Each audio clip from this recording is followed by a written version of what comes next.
Mike Vrabel, when someone asked him, like, would he like cut his penis off for like the Super Bowl, and he said, yeah. Something like that. Was that when he was a player? No, when he was a coach. When he like cut your penis off for a Super Bowl. Wow. Yeah. God. Like would he be willing to sacrifice, like, I guess, a part of his member or something? He didn't say no. That's a whole different meaning of I would die for that inch. Yeah, like, and that was when he coached the Titans, so the inches we need are all around us. Yes. Sometimes they're in our pants. Yes. But like also that's sometimes where the point is as well. Yes, in the pants always. But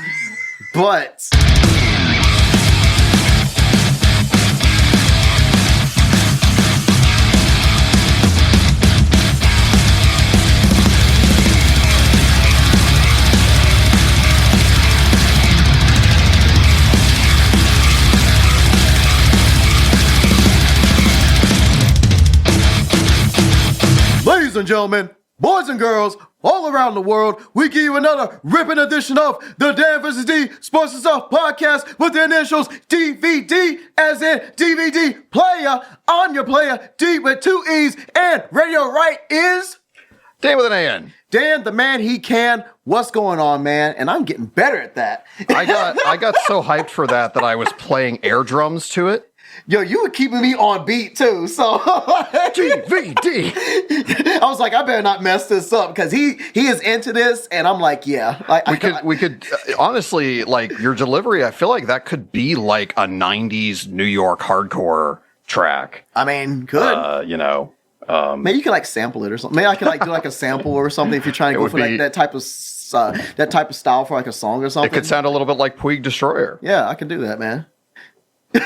Yeah, another reference to a thing that hasn't come out yet. Yeah, I think that's so hilarious. And they weren't too bad. Yeah, no, that was super fun. They had like the best like minute 37-second song I've ever heard in my life.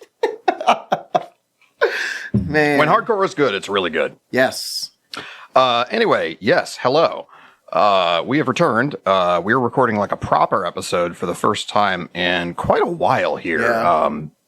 I've just been kind of a really busy second half of 2025 for the most part. Yeah, it was also the holiday season. Yeah, holidays and all that good stuff. Yeah. But here we are. I think it's important to mention that Nico Harrison got fired. Surprising no one. He didn't even last a year. He shouldn't even last the next day after that trade. Well, I mean, he got Patrick Dumont to sign off on it, right? Like, again, it's just like, God.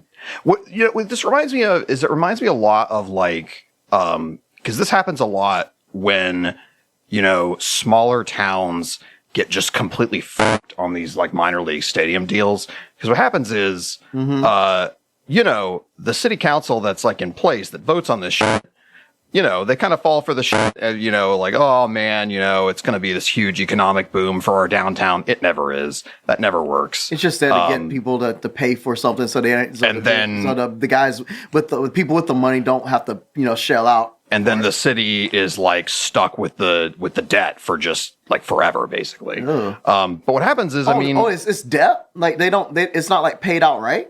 God, no, man. Or it's they're financing it with like taxpayer revenue, basically, like, over a course of the years. Yeah. Oh, okay. Yeah. And I mean, just like when you buy a house, like most people don't have cash in hand to buy a house, so you leverage it with debt. Yeah. Hey everybody, Dan here, checking in with another DVD fact check. One where I did not spend 45 minutes reading about tax policy. No, I just wanted to clarify. Basically, what I said is correct. Stadiums are generally kind of funded in two ways. There are sometimes like upfront cash payments that are paid either in taxpayer bonds or just straight up cash. Obviously, the bonds are like debt that's carried over time. Often the city will also just promise tax breaks to the stadium for some amount of time, maybe even the whole life of the stadium, to sort of offset, the build costs and kind of lure teams into town. I attached two really cool articles that I found in the show notes.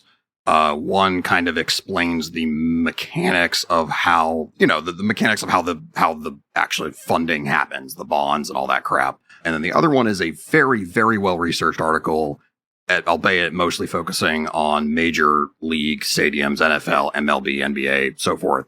But it is very, very well-researched and grows into excruciating detail, basically just kind of, taking the traditional argument that like, oh, these are, economic investments that kind of like help revitalize the city they come to, and just kind of tears that argument completely to shreds and kind of proves with some data-based, fact-based evidence that is like total horseshit and doesn't work. It's really never worked. And they've been kind of just running on this scam for decades now. And also distressingly pointed out that a sort of large number, there was kind of a large wave of construction in the early 2000s, late 90s, early 2000s. And those stadiums are starting to be considered obsolete because generally stadiums kind of have about a 25 to 30 year lifespan before teams decide that they're obsolete and abandon them. And so there is likely going to be a huge wave of construction, probably financed by taxpayers in cities around the country for major league teams. A bunch of them coming up in the next 5 years or so. So, yeah, this is Dan with another DVD fact check reporting to you from the land of everything is a scam. And yeah, just reminding you, as always, if you fact check, you're being biased. Thanks. But anyway, the point is, like, within 5 years, like, most of the city council people that, like, vote on that shit are gone. So, like, who do you blame? Like, the people that made the decision that, like, f*** the city for, like, 30 years are not even in the job anymore. No, just blame the coach. And that's the Mavs net, right? That's the Mavs now. Like the dude who literally f***ed the franchise for the next 15 years is just gone. It's already gone. And so it's like, who do you blame? The next 2-3 coaches are just gonna get blamed for it and get fired over. Even the coach is gonna be like, I wasn't even here for that. And I know they lucked out and they got a Cooper flag, whatever. I don't care. But you traded away a European Jordan though. Yep. Without the top flight. I feel like European Jordan is like a mid 2000s, like it's like a European Jordan is like a mid 2000s, like a Rob Schneider comedy. Well, like a really shitty one. I mean, be much better than what he's doing now. So, I mean, he's doing like, right-wing comedy now. So, yeah. So he's doing right wing. He's trying to grift. They're like right wingers are really bad at being funny. Yeah. Like they're bad at lots of other things, but like notably they're bad at being funny because they literally just tell the same joke over and over and over.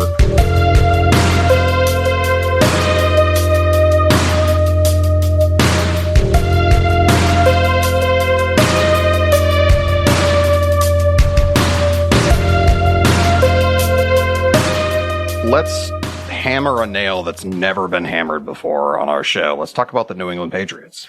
Oh, okay. What, them like being like a phoenix and rising from the ashes? Because that's a nail we haven't really hit before. Because ever since we started this podcast, they were always good. And then like the last couple years, they were like, not so good. Yeah. I want to get your take on this, but I want to start this topic by just saying, you asked me, and I don't think this happened on the show, but you asked me before the season, it's worth noting, so we're recording this right after the Patriots just won in the divisional round and advanced to the AFC title game. And then oh my God. In the previous week, they beat the Chargers. That was a tough one as well. But just to say, you asked me before the season, how many games are they going to win this year? And I said 6. Mm-hmm. And how many do I need to pass? 6. Ooh, we upped that number by 10. So yes. How did we get there? Well, actually by 8 because we're 14-3. Oh, actually no, it's 10 because you're plus the 2 playoff ones. Okay, cool. Yes, I was thinking of like when they show in the regular season. So how did we get there? Well, we actually spent money in free agency. We shored up the defense. I think last year we were one of the worst like run stopping teams. So we ended up getting some guys. I think we got like we poached like one of the players from like the Super Bowl winning team, the Eagles, Barmore. Yep. Christian Yeah. Barmore. Yep. So he's been good. We actually shored up the secondary as well. We ended up getting Carlton Davis and stuff, and he came out big today. Let's see, like overall, like and we also got like some guys in free agency offensively, like especially shoring up the offensive line. I was upset about the us like going from first to fourth because I actually wanted Travis Hunter. Oh yeah. I wanted the guy the wide receiver / DB. That's what it was. Yeah, because I think we talked about that too. Because it was at the very end of last season, they like won a game they shouldn't have won. Yeah, they beat the Buffalo's JV team. Yeah, that was wow. And then it gave it to like the Titans, so that was good. But I wish we could have had that number one pick to trade a king's ransom for someone who desperately needed a quarterback. But but it turned out to work out in the end because it bopped us down to fourth, which I think at that part you get a non-sexy pick that you really need, and that's when we drafted a left tackle, Will Campbell. He's had his ups and downs, but overall much better than what we had in the last couple years. So we showed up the O-line and also drafted well. Like we got like two rookies, like Will Campbell and another guy, in our line. We picked up like some free agency. We got we sneaky pick, sneaky signing Stephon Diggs off of an injury and got him at a friendly deal. We got him on the most people think he's cooked discount. Yes. So I guess some things never change with the Patriots. Buy low, man. But then we got like a couple other free agents as well, offensively. We got like Hollins and some other guys. But then we also drafted well. Like we got Kyle Williams. We got him. Development. Kayshon Boutte and Demario Douglas, aka Pop, developed. Yeah. So we didn't give up on those guys, and then they took steps forward, especially to tonight's game. And we got ourselves like use a second round pick on a running back with Trayvon Henderson, and that's been like a good 1-2 punch with alongside Ramondre. They continued believing in Ramondre in spite of the fumbling. Yes, that took a lot of cojones for him because like Vrabel was like, just ride or die with the guys. Like, we need them. And we also did pick up like, a rookie kicker, undrafted kicker and stuff. So like a combination of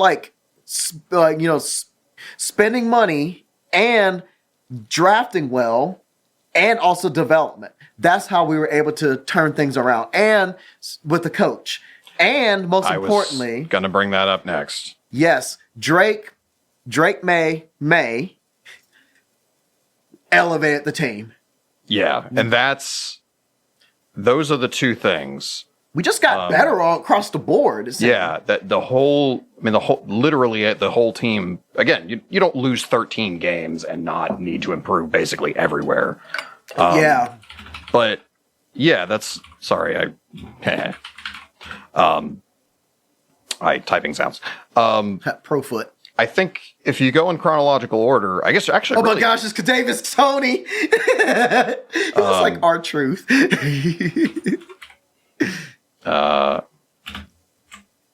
Why isn't it working? There we go. Anyway, but no. I guess in chronological order, it's drafting Drake Maye, right? Because okay, we've been hammering Elliott Wolf for a while, and justifiably so. Mm-hmm. In some cases, because of his inability to fix the O-line, other stuff. Couldn't draft receivers.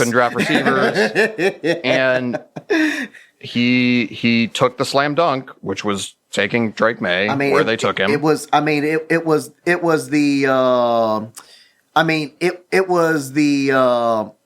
the obvious pick because before him it was Caleb Williams and it was I'm blanking on his name. Washington. Jaden Daniels.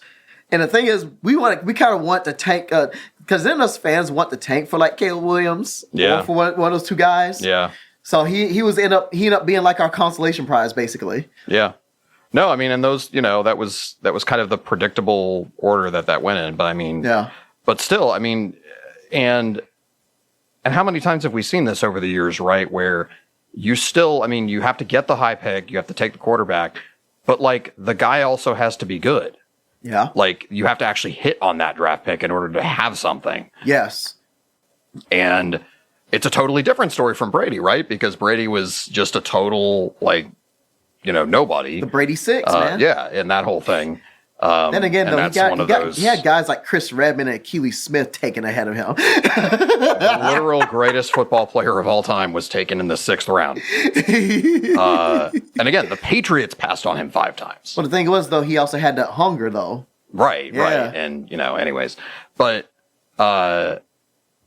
and I mean, and they hit on the pick. And that was the thing that I saw this year. And I admit I didn't watch that many games this year, but like when I did, to your point, he elevated the team. Wow. He made everybody better. Their receiving core, I mean, Boutte was there. Pop Douglas was there last year. Yes, but Diggs came in. But thing is, Hunter Henry's been there. Yeah, that's right. I forgot about Henry. Yeah, and it's like and all they got of those Austin guys Hooper too. He's also a solid, like backup tight end. It's like his ability to just throw these darts everywhere is like bringing out the talent these guys had all along. Here's the thing. He did that. He could do that. He showed flashes that last year. It's just he just got the crap beat out of him because he didn't have he had a UFL quality line. Because you could see when he flicked his wrist, like he could throw the ball he could throw it deep. He could hit the guys. He was hitting he hit a couple of those throws to Boutte last year. But here's the thing though. He had to learn how to play football because he had to learn to step up in the pocket because his instincts was to run. Yep. To try to, make something out of nothing when he didn't have to. So he ended up taking unnecessary hits that knocked him out a couple of games because of that. So he had to learn how to play the man's game that was the NFL. Learn like, yo, kid, you're not in college anymore.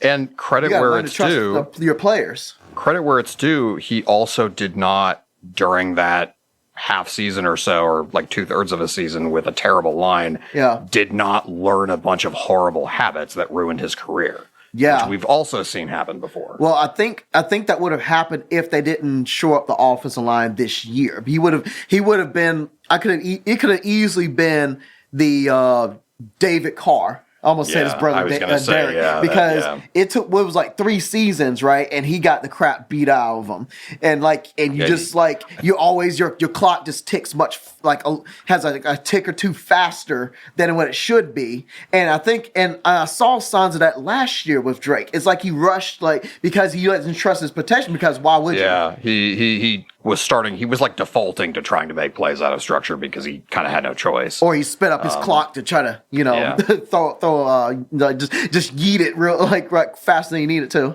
And I want to get to Vrabel in a second, but also I wanted to point out they brought back Josh McDaniels for the 3rd time. He can never be a coach ever again. But I mean, he goes back to the Patriots and he's just immediately one of the best play callers in the NFL again. I mean, it's almost like he's well qualified to be an offensive coordinator, but never a coach. Right. He just doesn't have the managerial skills to do that. Plus, he does not have the. I don't think he has the charisma to do that. He's not a guy that's I'm willing to run through a wall for I am. And you do, and this I guess segues into Vrabel, but you do have to have vibes to be a good coach. I mean, sorry, go ahead. I think Belichick is the limit of how far you can go without vibes. Yes, and eventually it's just you're the old guy in the club. It's time for you to go home. So it's this ain't working anymore. It's we're getting you're being strong, you're being strong militant type of personality, and we're getting our butts kicked every week, bruh. I'm not having fun. Plus, I'm not winning. That's only this ain't gonna take long until they tell you to pack your bags. Yeah. I was gonna say I remember I did not know this is a thing, but I remember. That's Good Sports, Brandon Perna, he played a soundbite or a clip of Mike Vrabel, when someone asked him would he cut his penis off for a Super Bowl, and he said Yeah. Something like that. Was that when he was a player? No, when he was a coach. When he like cut your penis off for a Super Bowl. Wow. Yeah. God. Like would he be willing to sacrifice like I guess a part of his member or something? He didn't say no. That's a whole different meaning of I would die for that inch. Yeah, like, and that was when he coached the Titans. So, you know, the inches we need are all around us. Yes, sometimes they're in our pants. Yes, but like, also that's sometimes where the point is as well. Yes, in the pants always. But the fact that he's willing to go that far to be this is a guy who's won 3 Super Bowls. He wants that one as a coach. That's a guy I want on my corner to be my coach because he's willing to do whatever it takes to win. That takes a lot of guts to be like, yeah, I wanted to go this far to get a chip as a coach. And I mean, he's got to be like 1 or 1A in the entire league in terms of like vibes coach. And the thing is, and the Titans let him go. Right, because he coached the Titans, right, and that was just a horrible, moribund franchise for so long. And, I mean, they definitely just maxed out what Tannehill was capable of because he was somebody who, like, flamed out in Miami. And then, and I mean, they had that offense that was based on Derrick Henry and Tannehill being just kind of okay. And then they did have A.J. Brown, but then they traded him. And then And then you see, like, Mike Vrabel was just like, his back to like, man.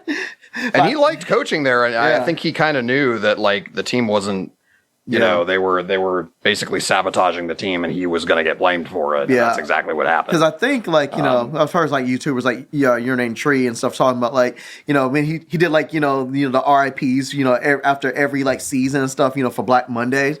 I think it was like because he like brought in like some of his buddies or something. He was mentioning like Tree was bringing up like he brought some of his buddies like Todd Downing or somebody and stuff like that, and it kind of like was like the coaching staff you had was not that great around you, like for your offense and stuff. So but like, so you guys friends a job and stuff. They didn't do great. But like almost everybody in the NFL does that though. Yeah, that's true. Like basically, dudes go places, sometimes to good effect, right? Because they have a really talented group of dudes that work with them, but that's usually what happens. Guys go somewhere and then they just kind of bring their buddies with them. This is why networking is so important, man. It is, and I mean, for better or worse, but like it's so incestuous. Like sometimes the league is with coaching. Sometimes it's cronyism, but sometimes it's just like, hey, I've done good work with these dudes. Or it's nepotism. You get like Steve Belichick in there. That's when you're like creepily licking his tongue, his lips or something. That was so weird. It was. And with the mullet. But hey, I mean, not always. Like Kyle Shanahan has been has taken his team, has had his team in 2 or 3 Super Bowls over the years, and was an offensive coordinator for a Super Bowl team. Yeah, 3. One as a coordinator. Was the offensive coordinator for teams that had like 2 of the worst collapses ever. But we don't have to go there. Yeah. But anyway, but he can make chicken salad. He can make chicken salad out of chicken shit, man. Because over the last few years, like they just been like injured and they still make the playoffs. So I was going to make this point earlier when I was talking about Josh McDaniels, right? So Josh McDaniels, like set up a very complicated system of smoke and mirrors around Mac Jones and got the team to the playoffs. Well, he could throw though. He could throw. Smoke and mirrors. You must be talking about his first stint as a head coach. But then that's what Shanahan has done all these years. I think Brock Purdy is probably significantly more talented than anybody thought.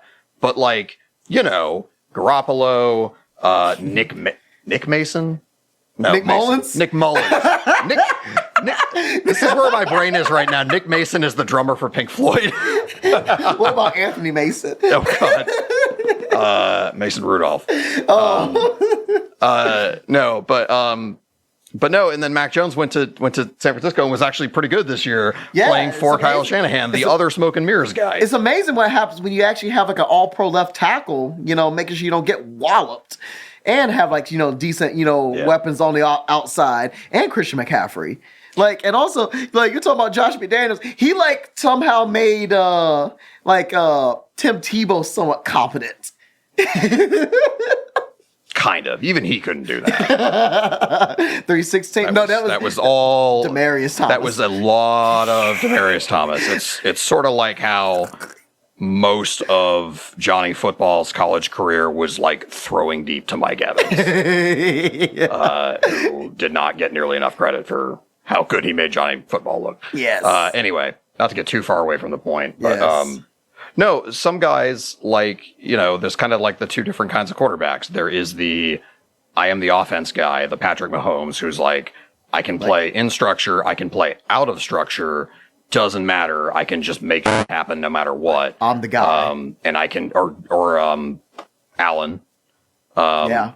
Then there's the, like I'm a flip a wrist away and, like, winning this game. Then there's, the guys that I would say are, like, 5 through 15, where it's like, I can be the quarterback of a playoff team, Purdy. But I must have infrastructure around me. Everything has to function. Yes. I cannot just make it happen all by myself. Yes. And it's funny because the teams with the out of structure guys, what ultimately eventually happens is due to this, what happened to the Chiefs this year, right? The pressure of trying to keep all the good dudes around him gets too much, and at some point they're like, well, can't we just have our entire offense be this guy just doing insane shit? And there's limits to that. Yeah. Even for Patrick Mahomes. Yes. And also he got injured, and that sucks. Yeah. Patrick, my homies, man. Patrick, my homies. Man, he's the guy I love to hate, but I don't want him, like, guys. I don't want, like, the people like that to get injured and stuff. Like I hate you because you're that damn good. I want you to come back much better and stuff like that. I don't want your career to end because you are a national treasure, man. I want to watch him chase Brady's ghost. Like, I don't want him to catch it, but I want to see him try. He's probably one of the few people, maybe ever, who, or at least for the foreseeable future, who could. It's like, I want you to succeed, but not too good. Yeah. I want you to be like 85% of what you could be. Dave, you want to give him 95%? Can you imagine, like... Is that like Mr. 3000, like with Bernie Mac? He's like Mr. 2999. Can you imagine, He's like 1 yard short? Can you imagine if you were like dating somebody and they said that to you? I want you to be like 85% of what you could be. Hey, you're a B+ player. Actually, I think that's a B-. No, it's a solid B if you go. I was going to say that's a B, yeah. Like a 10-point scale. Yeah, it's solid, It's good. You're good. Yes. Just, is that like the rule of like pick 2? Like the right. Yeah. Nowadays, it's has social skills, pick 2. It's like different tiers to this. Anyway. Oh man. Oh yeah, I also forgot like Gonzo because like that was a good. Yes. That was like one of the few like good picks. At the end of like Bill's like tenure. Yeah, that was the 23 first round pick, wasn't it? Yeah. Yeah. Mm-hmm. That they got, I think, off the 22 season. Yeah, he was a first round pick. Yep. So. Yeah, no, and and they've had good drafts recently too. And yes, when one of the times I was home at my parents' house recently, my dad, C, a friend of the podcast, the C man. Oh my God, I can't. I can't listen to that still without dying. I was like, I can't. That's the stinger. That's the cold open. Yeah. No, the Patriots produced like a documentary series over the summer of like when they hired Vrabel and the whole offseason through the draft and training camp and stuff.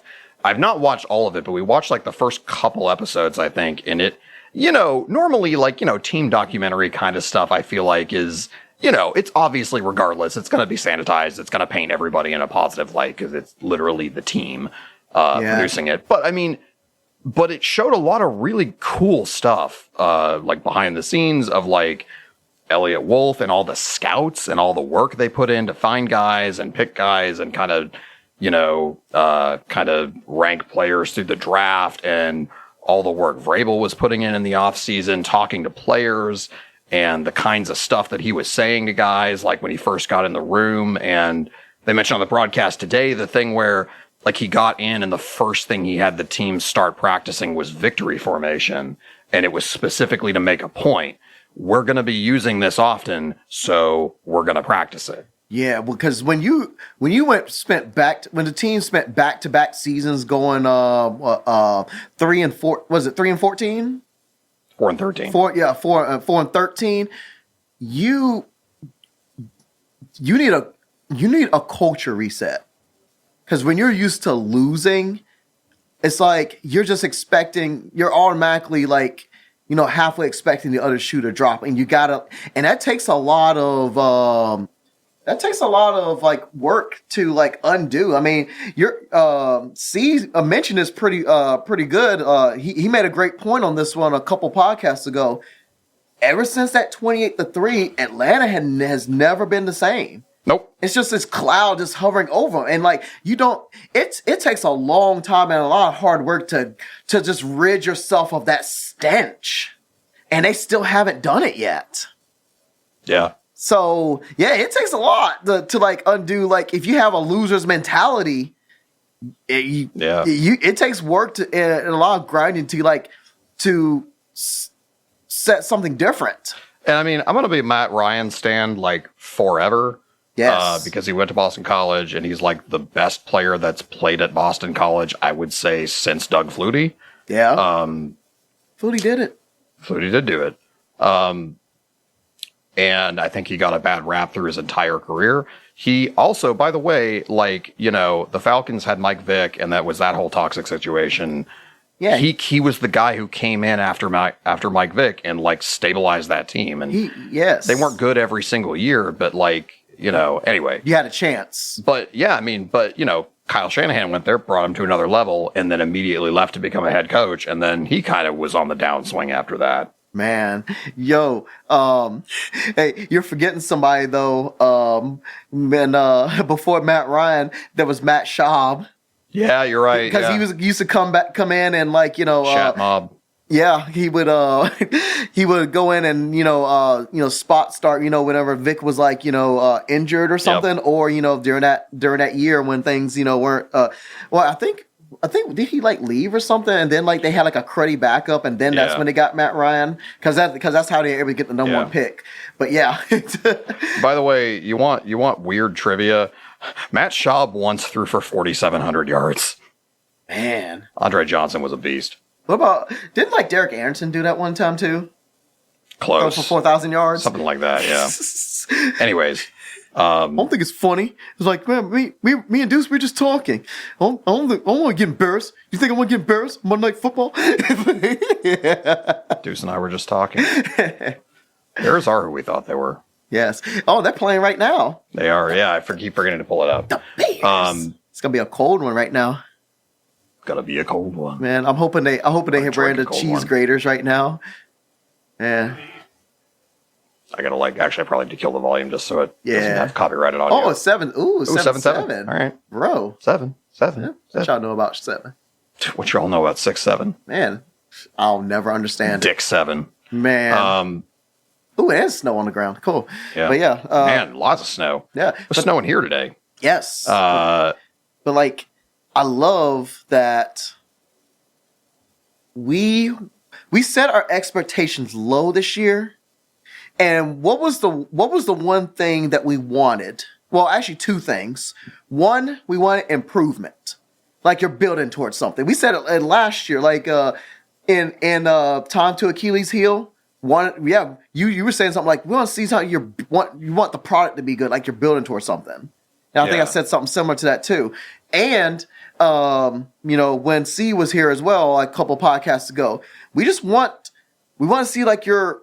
Like we're building towards something. Like we want to see some improvement. And two, we mentioned that in that a couple podcasts ago.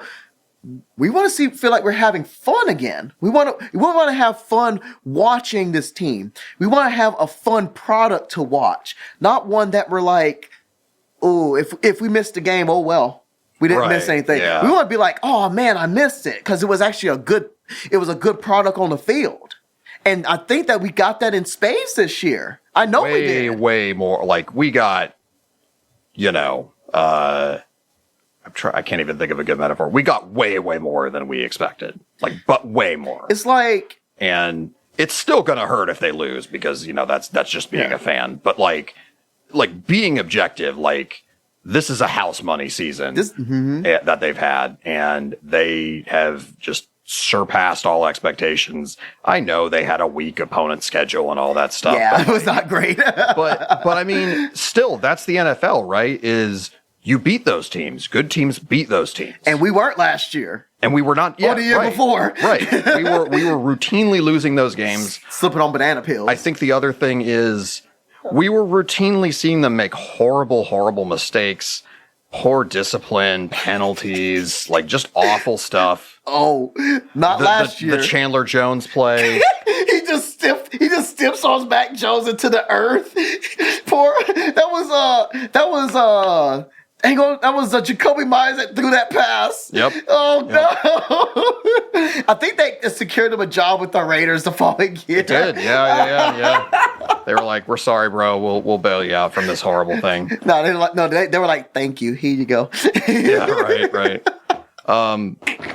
Like, uh-oh.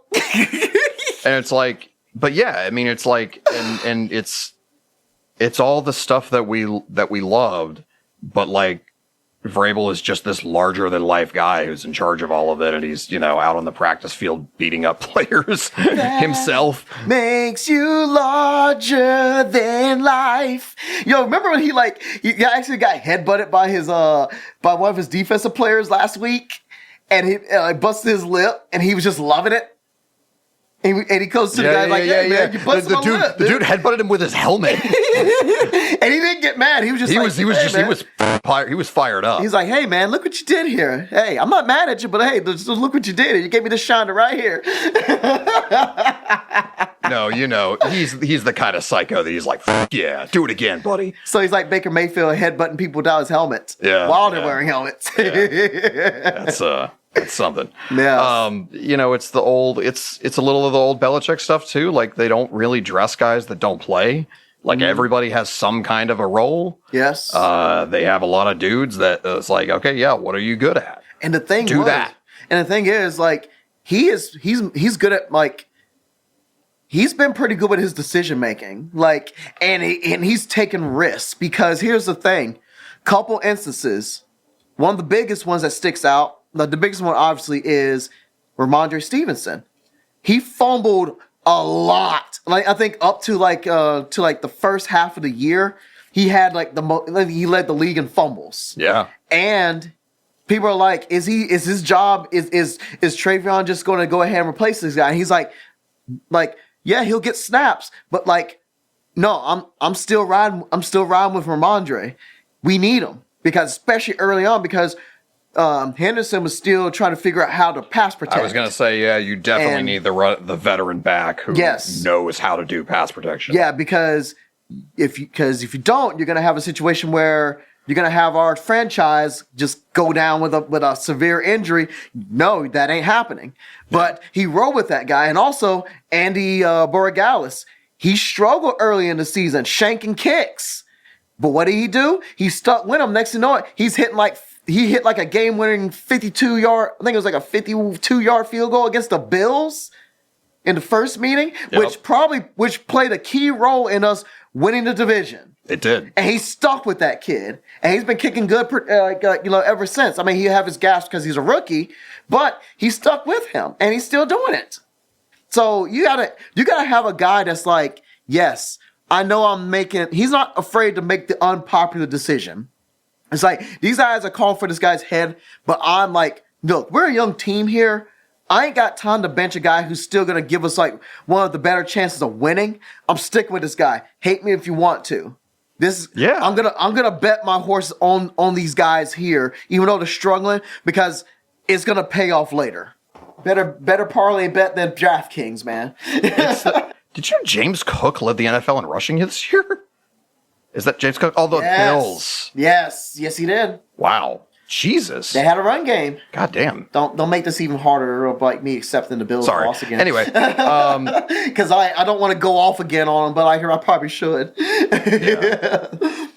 Sorry, no, I was trying to look up season leaders for things because one of the things I saw in here that caught my eye, the team ran for almost 2,200 yards this year. And I was like, oh, how common is that? No, not super often, I guess. Because because the thing is, we were able to run the football. I think we ran it okay last year, but like we really like put balance back into the game. Right. Yes. Okay, yeah, the Bills ran for 2,700 yards. Well, Patriots were 6th, though. But the thing is, though, they also had Josh Allen, too. Yeah. So, but yeah, Cook was cooking, man. He cooked this year. And I mean, there you go. Patriots were 3rd in the league in just total yards running and passing this year. Yes, and the Cowboys are number 2 and didn't make the playoffs. Wow. Yeah, they were so bad. That defense was so bad. Also, they traded Micah Parsons. Dang, and I hate that he tore his ACL, too. That's sad. Like, the Packers just got zapped by the football gods. But anyways, yeah, and we can close this piece a little bit here, but I just wanted to go and... You say pizza? Or peace? Peace. Peace. I know you said peace, but I'm thinking pizza. I think I'm getting hungry again. Oh, man. Yes. No, I just wanted to look back through the season, too. Back in time. Because, okay, they started a little shaky, right? They lost the first game to the freaking Raiders, which was weird. Remember we thought that the Raiders might have something? Nope. And then we lost. I think we won a game, and then we lost to the Steelers or something. So, and then after that, we ran 10 straight or something. Yep. Anyways, as you were, so. Yeah, and they lost Pittsburgh, and that was kind of weird. It's a 5 turnover game. But I mean, then they won freaking however many that was, 10 games in a row. People are like, here we go again. People start hating the Patriots, hating us again. And again, and I admit again, I case in point, like what you were saying earlier, is like, I regret not watching more games this year because I just wasn't in the mood for football when football season started. That's okay. I'm kind of still not in the mood for football, but I'm just enjoying it anyway. But hey, I loved it, man. My wife told you this, but I'm gonna tell you on the record, on the hot mic, man.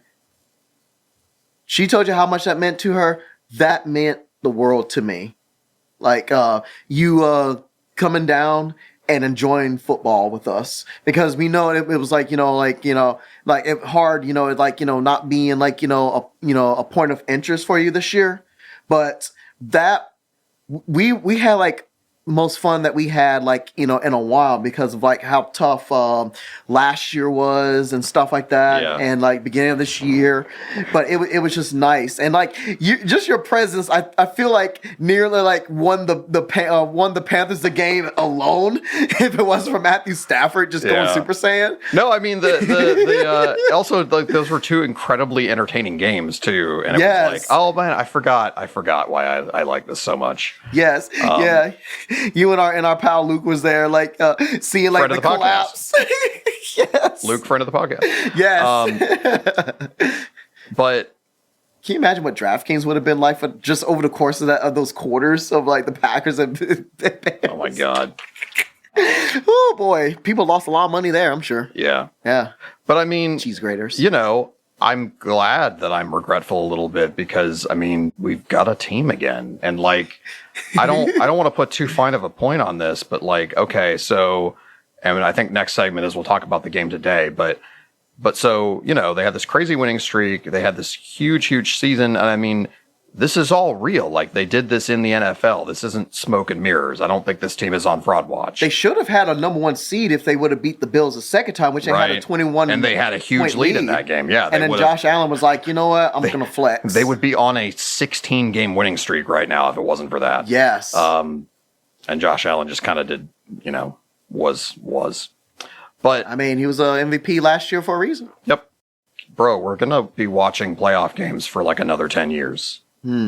Well, that's. I mean, I know you never really know, but like if we keep doing what we're doing, we're gonna have a chance most years for like a decade. Yes, and that's fucking awesome.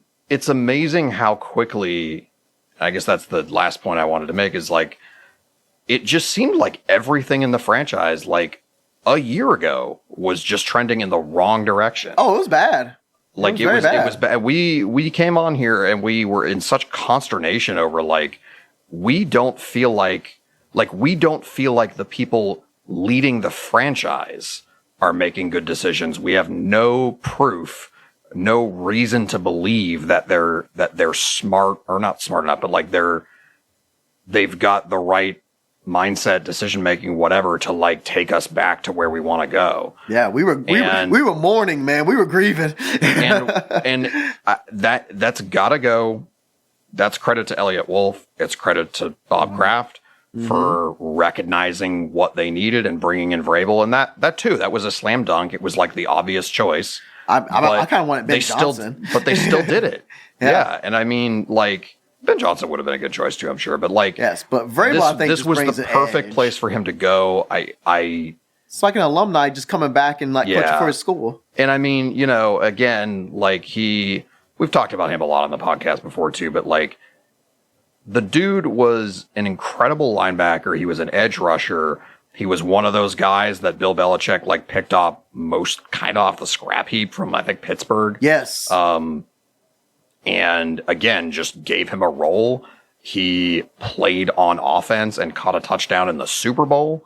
And he was also a good Robin too, like the Batman that was Teddy Bruschi and that linebacker. Yeah, right. Yeah. he was like a pass rusher and kind of Swiss Army knife, and Bruschi was just the guy running the middle of the defense and doing crazy shit. And pick you off and like slide in the snow. And I mean, and that crew of him and Willie McGinnis, Ty Law, and Vince Wilfork, Lloyd Malloy, like that especially like that front seven. And like sometimes the third guy was Rosie Colvin, Roman Pfeiffer. Oh my gosh.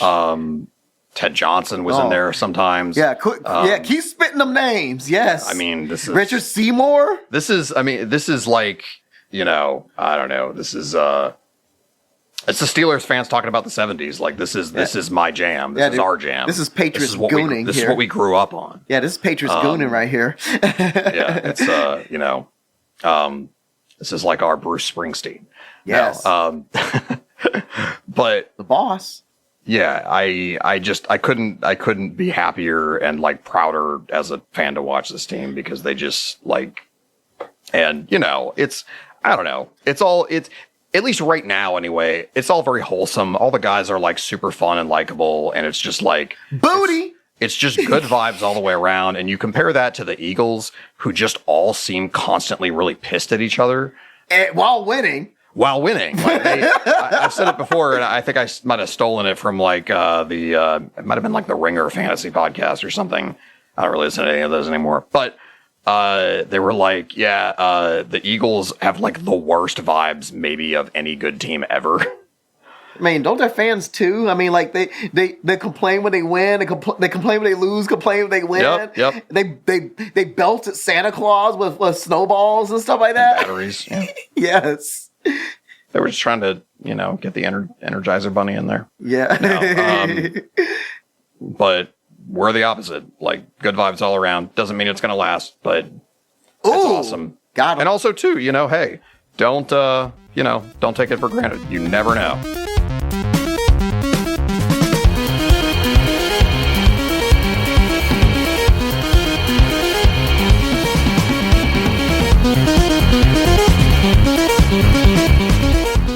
So, let's transition now and let's talk about the game today.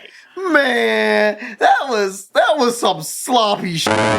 That was definitely a football game that was generated via ChatGPT and Midjourney. This was like it was a Copilot powered football game. Yes, that was a clanker game. Like it's like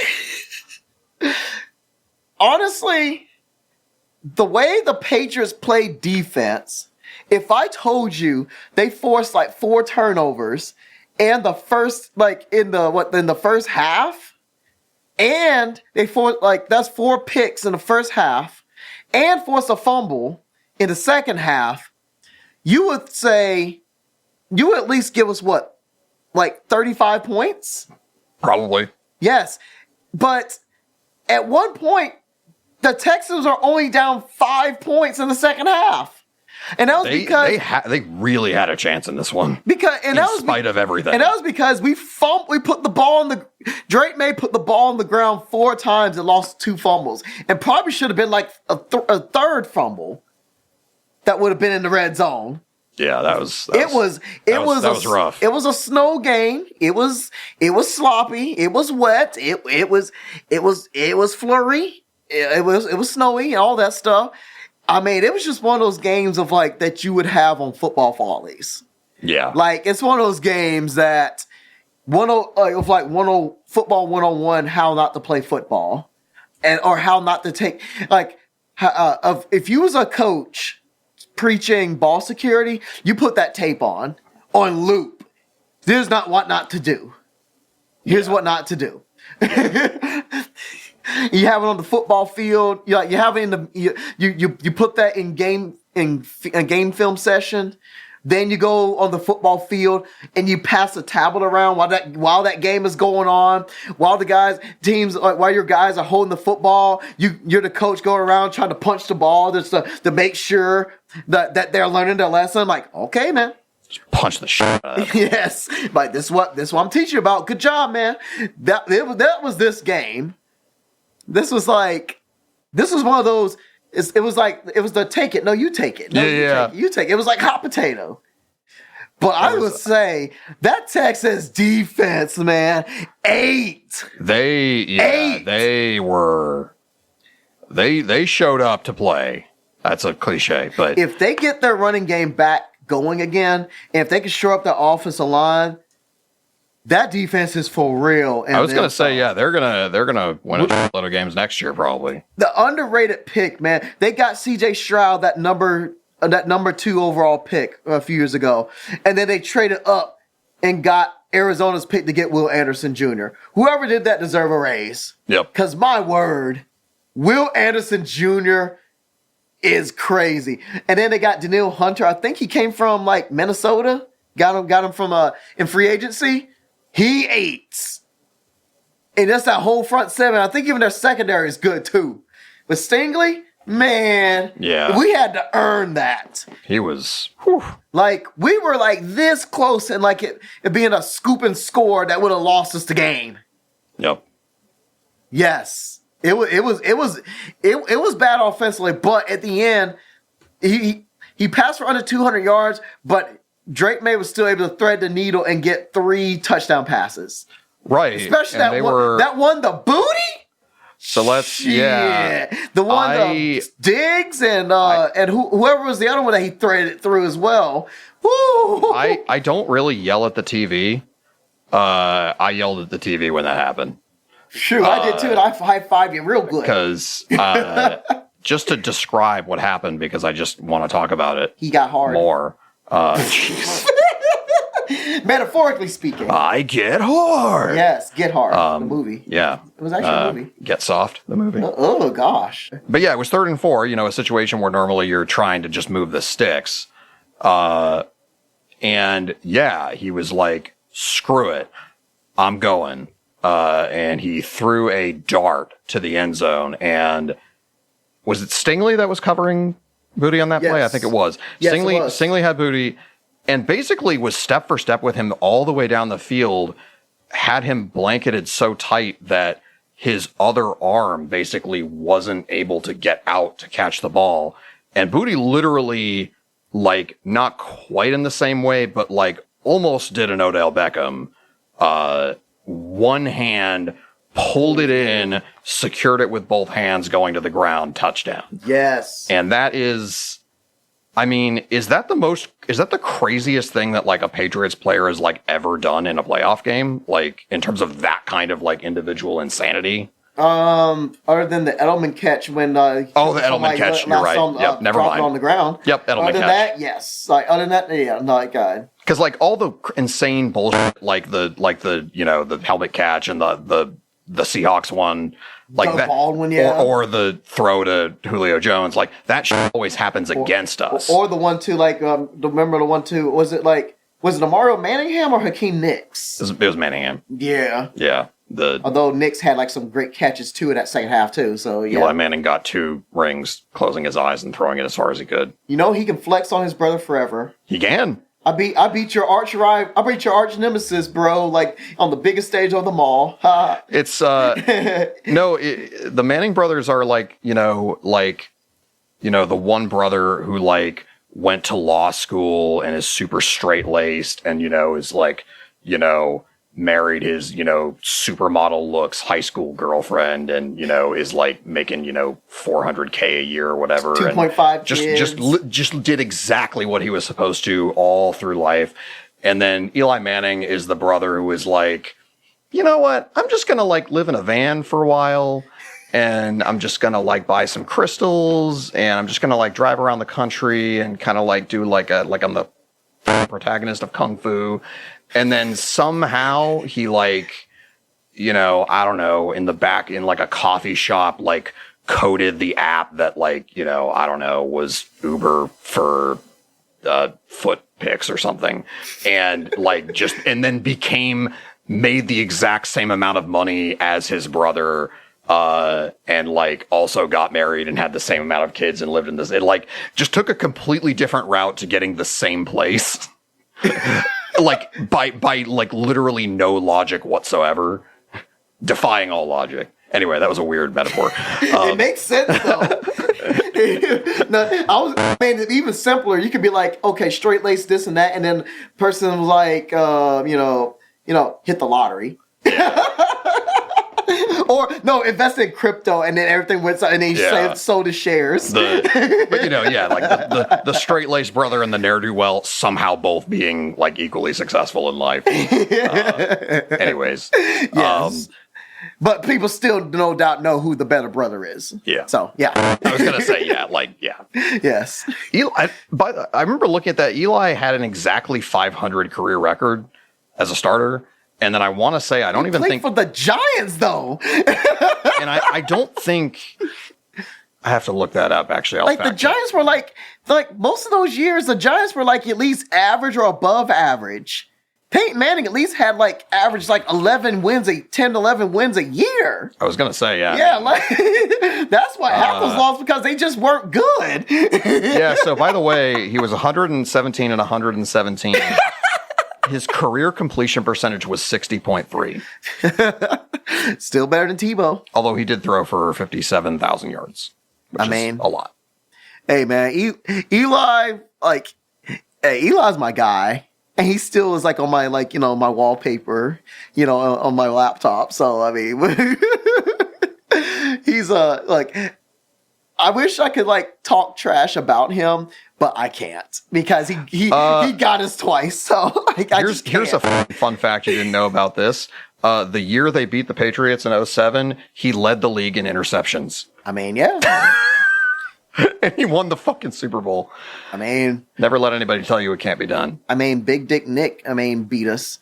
But anyway, yeah, the Boutte Catch was just incredible. The Boutte Catch, woo! Oh my god, it's like the butt fumble, but it's the Boutte Catch. No. Even better. I'm thinking of Isaiah Correll with the butt puns and everything with his touchdown celebration, wiping his butt. Yes, it all goes back to butts, guys, ladies and gentlemen. Oh my god, I don't think I'll do it, but a funny title for this episode would be Boutteal Cleft. Oh my gosh, Boutteos. Booty cereal to make sure you ain't booty. That's a WWE reference for the New Day. You're like, you bet your booty patootie. You bet your booty. What do you bet your Buddha? Ooh. Yeah, this was like a freaking just slop fest of a game. It was in the snow. It's weird because shitload of fumbles and you'd be like, oh well, it was snowing and it was wet and cold. But you look at each individual play and it was like people were just knocking the ball out. And it wasn't like people were slipping or dropping the ball. A lot of balls getting batted up in the air too, or just kind of people hitting, a lot of shady Shroud's interceptions were like him just getting hit as he threw and the ball just kind of going. Rrr.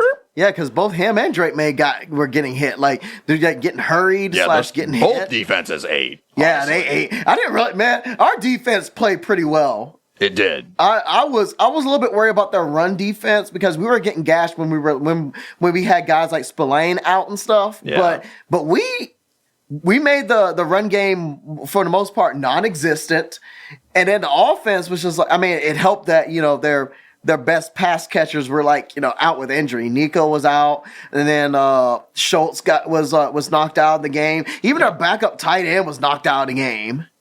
Yeah, the Texans had 2.2 yards per carry in the game.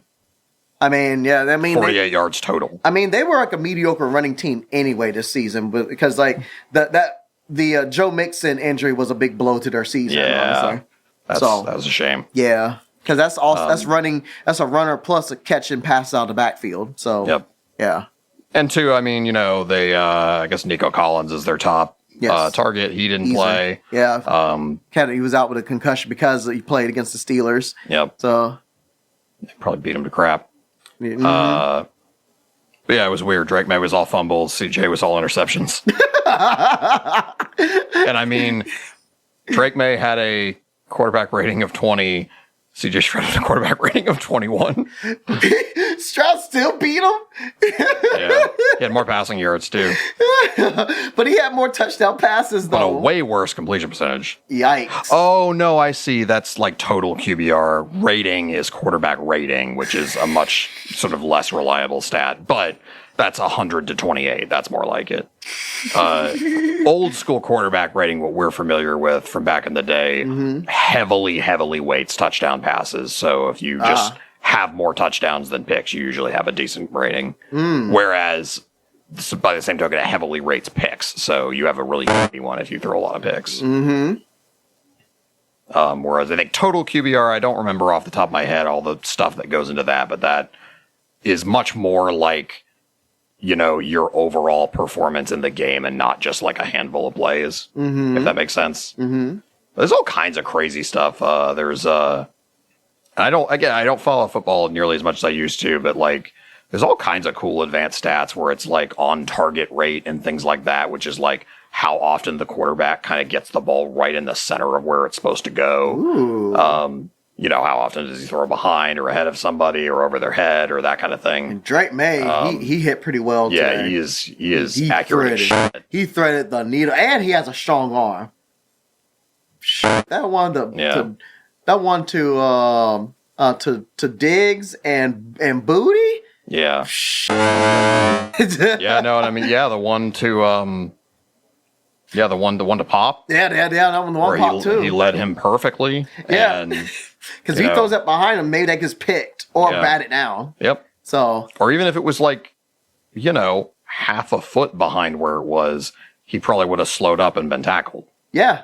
It would have been a first down. But but not a touchdown. But that's we joke about the inches or whatever, but like that, like it's not just always like successful plays. It's like how successful are the successful plays? Yes. Are you getting all of the margins, that little extra tiny little bit here and there that it eventually adds up and you eventually get the big plays. And sometimes you just need like those, those near, like sometimes it ain't just about the successes. It's like, okay, I threw an incomplete pass, but I threw it in a way that, if I threw it any other way, it would have got picked for like a pick six. Yep. It's stuff like that too. So, yeah.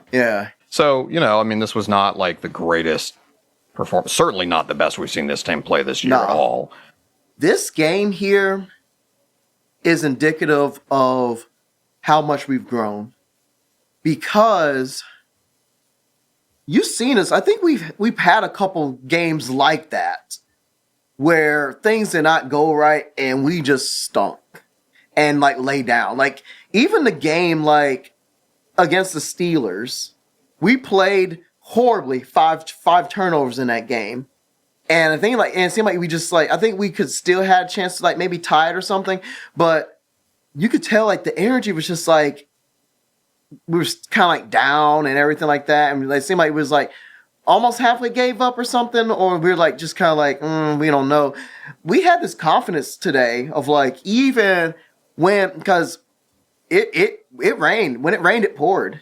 Yeah. But we were like we didn't give up. Drake Maye was like, you know what? I'm gonna keep going, keep slinging. Because you heard him in the post game interview when he was when the interviewer, I forgot her name, was it Salters or somebody else? I don't know who it was. I can't remember. But she was like, hey, you know, you had those 4 fumbles, the 2 lost and stuff. No, he was upset about that, and you know, like, how you able to get back? He's like, yeah, well, yeah, you know, and he's just like, yeah, I was reminding the guys that, you know, we were winning, and we were just like, yeah, just go back out there. And it's just like, there wasn't really a panic. Like, the guys did not panic. They just stayed with it. And that's how they were able to stay with it and then get those touchdowns when they needed the most. So it was not a pretty game by any means, but just lets me know how confident this team has gotten over the course of the season and even over the course of the last couple of years. Because you have a 4 turnover game like this, 2 lost fumbles, and a team just sticking with you, like nearly score for score, and just hanging around, this team would melt otherwise if this was like those previous versions of that team. But the fact that they were able to stick with it and pull like an ugly game out like this, I think that speaks well of what the team is now than when they were like, you know, beating everybody when they went on that win streak during the season. It's these types of games that really show what your team is made of. Yeah, and it's cliche, it's winning ugly, right? It's like, can you still figure it out when everything is going wrong? Like, stuff's not working the way it should. Like, you know, just bad mistakes and, you know, this, that, and the other. And, like, you know, contrast. And I don't want to make too much of this, but, like, CJ Stroud, like, rough game. And just, you know, like... He still stuck with it. He stuck with it, but, like, you know... He was kind of cooked after that. Yeah, was kind of hanging his head and just, you know, clearly just upset with himself. But, like, you know, it's a little bit of, like, you know, the belief's got to come in there, too, at some point. That doubt, Yeah. And, but I mean, the Texans didn't quit. Like, I don't know. Because people, you know, oh, the quarterback, you know, your teammates are looking at you, man. You can't just, like, be sulking or whatever. It's like, well, that defense most certainly didn't quit. Yeah, I was going to say, they definitely did not quit. And, they feasted. You know, I feel like people were saying that about Caleb Williams, too. And then the Bears won that game. Cheese graters. When they shouldn't have. But, yeah, no, I think this was as weird as it, because again, you sort of, your first instinct would be like, oh man, they made all these horrible mistakes today. Look at all the flaws. They're on fraud watch. But like, at the same time, like, that's a character building kind of win. Mm-hmm.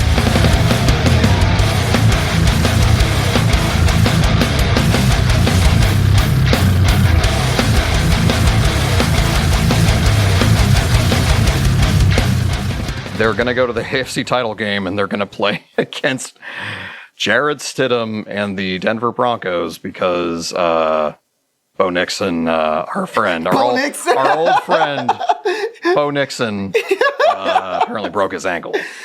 Yeah, and we didn't see how it happened. Like, we should slow it down and stuff like that. Like that, you know, you can see like the replay of when it did happen, but at the time it's just like, okay, you thought it was just a routine play.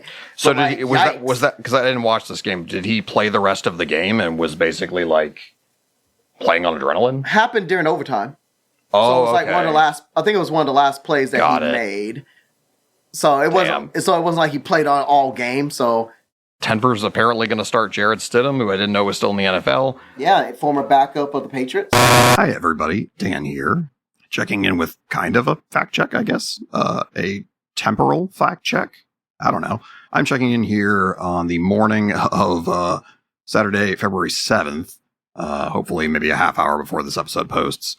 Mostly just to say, yes, I totally understand that we're about to talk about a game that you already know the outcome of.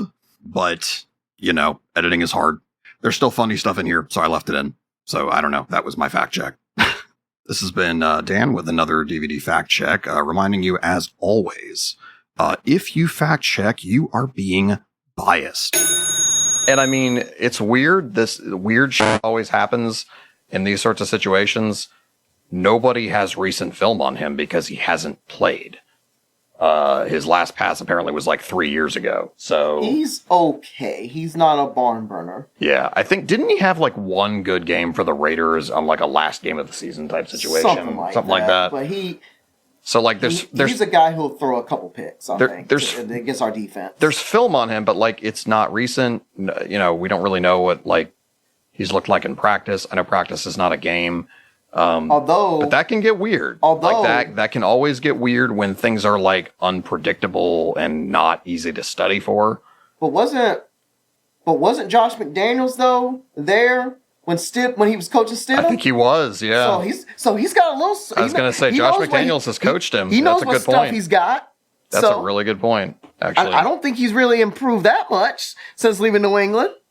Yeah. So he knows what stuff he knows his fastball and his slider and changeup. He knows what pitches he has. He knows his stuff. Yeah. So we'll see.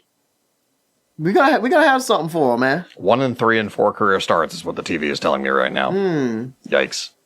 Yeah. This would be the fewest total career. He has 4 total career starts. Apparently, this would be the fewest for any starting quarterback in a championship game or Super Bowl ever. Cool. Which, I mean, fair, yes. Because it's zero. How else would that happen? Yeah. Other than this situation. Yeah. And I'm thinking back to the 49ers a couple of years ago when Purdy? When Purdy like fucked up his arm and ultimately needed Tommy John surgery. Yep. But he what was it? They had Josh Johnson as their backup. He came in and like immediately got hurt. Then they had to do an emergency quarterback with McCaffrey just taking direct snaps. Yeah, they did that, but then they also sent Purdy back in there just to hand it off with no UCL and was like, yeah, he basically just handed it off and threw screens the entire game, which, you know, I mean, once the other team knows that, it's like, oh, okay, you can't play football doing that.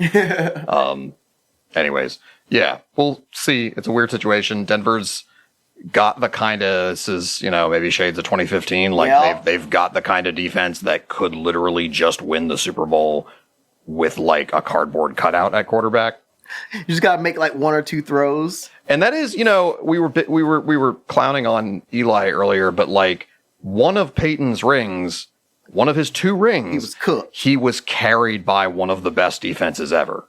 He was cooked, man. He was capital C cooked. Like there was debate on them putting in Brock Osweiler. Osweiler. Yeah, he turned out pretty good, didn't he? No. The Texans threw a crap ton of money at him and he blew it. Oh my God, I forgot about Osweiler. Oh, Osweiler. The Wizard of Osweiler. Ooh, man. What a world. What a world indeed. Remember Paxton Lynch? Laxton Finch. God, you know, I was thinking, so I think Bo Nix is like they're doing pretty. I think Bo Nix is got some pretty good job security after all the slop they've had lately after Peyton. No, you know, so I am writing again for the first time. Too. Oh, dang. Drew Lock. So I'm writing again for the first time in a while. Yeah. But one of the things over the years, I don't talk about a whole lot on the podcast, but I you know, over my life, I've dabbled in like creative writing too, fiction, stories, novels, things like that. Mm-hmm. The thing I'm working on right now, I think I talked about it before. It's a podcast, but it's like a fiction. It's like an audiobook, basically. Nice. But anyway, just to say that something that I've done in the past, because I just have a really hard time coming up with like realistic, interesting character names. So what I would do is pick like a very niche category of like football or baseball player and then just pick players' names from that category. So like I did at one point, I had a story that was like, I picked like mid 2000s wide receivers. So like I had a character named Pinkston and a character named Harrison. And I think, trying to remember who else I picked. Todd Pinkston. I think a character named Freddie for Freddie Mitchell. Fred X. Oh my Fred god. X. Do you think he had a cult I might following? have had a character named Owens. Man, Owen, yes. And then I did one that was like mid 2000s relief pitchers. So I had like a guy, like one of the like villain in one of my stories was named Broxton, which I was like, that's not a name. Like, I don't think anybody's ever done that as a first name, but I was like, that's a cool name. Yeah, man. I could see like kind of a rednecky kid being named Broxton. Yeah, Broxton, like Braxton, yeah. Your playground bully. Man. But anyway, so I was like, oh man, backup quarterbacks who like had to start for horrible reasons would actually be pretty fun. Sage. Yes, Sage. You could have somebody named Sage or Rosen or DeRozan. Rosen would be a good name. You could have like Stidham. Skelton. Painter. Curtis Painter. Keenum. Oh man. So there could be some really good ones in there. Man. So, just a thought. I was like, that just occurred to me. I was like, oh man, there's some good names in that category specifically. So, hey, I have this on my mind here with Freddie Mitchell. You think, and I'm referencing Craig of the Creek. You think he had he had a cult following, and they were called Fredites? You remember the episode with the dog? Yeah. Fred of the Creek. Fred of the Creek. Oh man. Also, you could use the name Daryl. Daryl Strawberry. Oh God. Yeah. Oh crap. Was he ever sponsored by ice cream? Because that's like money that would have been left on the table if they didn't do that. Strawberry ice cream. Yes. Daryl Neapolitan. Yes. I mean, he's already got the strawberry and the chocolate part, so That's true. The vanilla is just the baseball. I am the baseball. It'd be like as cheesy as that Mike Trout, with the pretzels. Yeah, I do. By the way, I have a display on the wall behind me, and so this is we're in the new Dev Dome, which I think we've recorded in before. But, ooh, the Dev Dome! I like that. Yeah, bro. That's what my abode is called now, is the Dev Dome. Man. It's a long story. Sometimes on other places on the internet, I sometimes go by Dev, or Devin. Devin McCourty. But so behind me there is a display that has the Mike Trout Super Pretzel box art, that has the football cookie box art, because that is also a DVD kind of deep cut. Yes. Episode 4. Episode 4, football cookies. Yes. And also that insane comment that I left on the site that's still up, by the way. And also, let's not forget plant-based crossover with Eric Bledsoe. And Eric Bledsoe is on there with the plant-based crossover, which that article is also still up. Holding the box in one hand and his flex with the other, his mouth out wide. Built like a tank. You might say that a t-shirt and Levi's is his only disguise. Oh, man. So, it's like built small but hard to hit.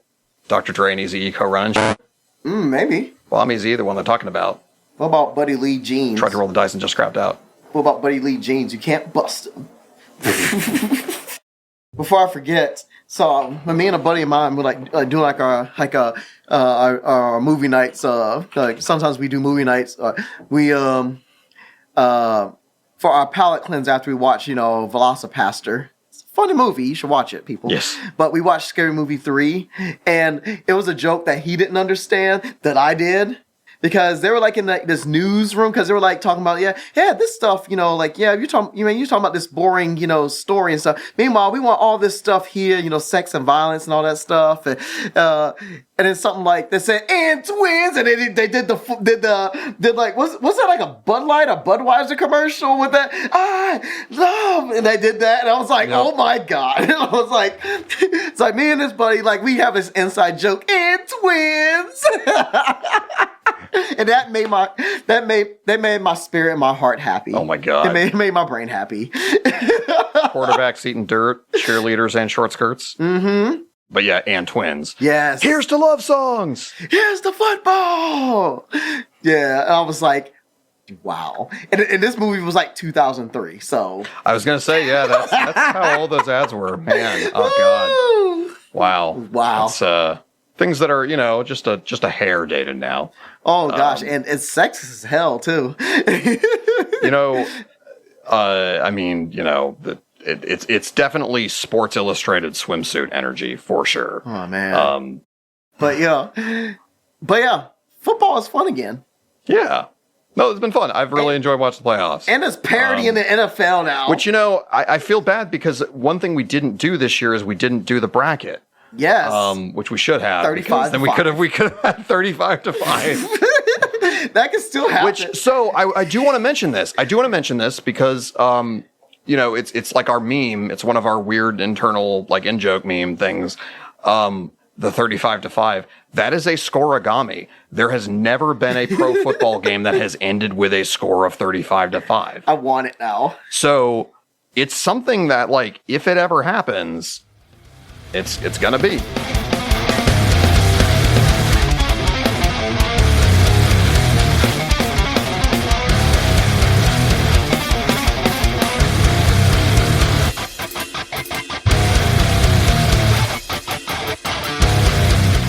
Old Man Rivers reset his retirement, reset his possible Hall of Fame clock to play at 44 for the Colts, and he did not completely suck. They didn't win. They did not make the playoffs because they sort of had an upstart, surprising season with Danny Dimes at quarterback, and then he tore his Achilles. Poor guy. Yeah, they had to collapse for the ages. Ass. Yeah, they had like a Mets kind of collapse. Oh my gosh.